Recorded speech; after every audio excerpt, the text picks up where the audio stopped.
What's up guys, Random Razor here with another tech video for you guys today. And today we're going to check out the Nomad rugged case for the iPhone 11, 11 Pro, and 11 Pro Max. So of course, without further ado, let's slice this open, slap it on the iPhone, and give you guys my quick in-depth review. Nomad has once again introduced the rugged case for the iPhones, for the iPhone 11, 11 Pro, and 11 Pro Max. This one here, however, is a little bit new as they finally introduced a black model alongside with their original tan model. The rugged case, I always call it a great alternative to the Apple leather case, as it's a little bit cheaper and a little bit more protective, especially considering it also protects the bottom.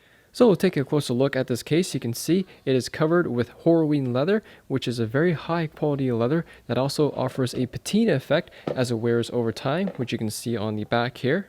So this case has 4 different materials in it. You have the leather back, you have the polycarbonate shell underneath, you have this rubber TPU liner for the bezels, as well as a felt liner on the back to protect the back of the iPhone, which is something that I think all case companies should include rather than having your phone sit on hard plastic. It's a very easy case to install. I usually go button side first, and it pops into place. So taking a quick overview of this case and what it has to offer, starting off with the front here, we do have a good amount of bezel protection with the rubber material wrapped around the entire border of the phone. Also want to note that the tempered glass screen protector that I have on here is compatible with the case, no issues there. On the sides, you have covers for your VAR markers, as well as power button on the other side here. You still get a nice clicky feeling when you press on them, and a little cutout for the vibrate and ringer switch. On the bottom, you have 3 individual cutouts for the stereo speakers, mic, and lightning port. And lastly, on the back of the case, you have the most highlighted feature, which is the Horween leather that wraps around the entire back and a bit of the bezel border. There's also a precision cutout for the triple lens camera.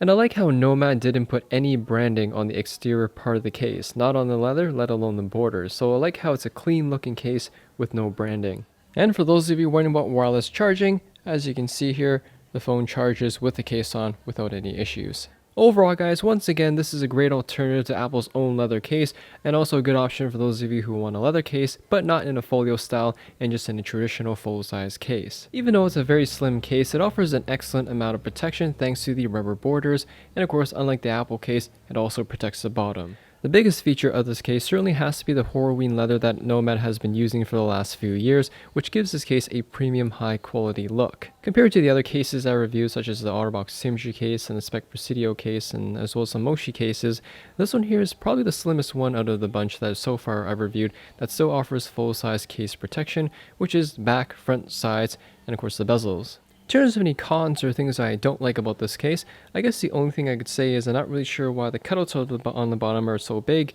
For example, here you have an extra cutout, over here you have an extra cutout, so I'm not sure if that's just the nature of the case to make it more flexible, but I think they didn't really need to make the cutouts on the bottom that much longer.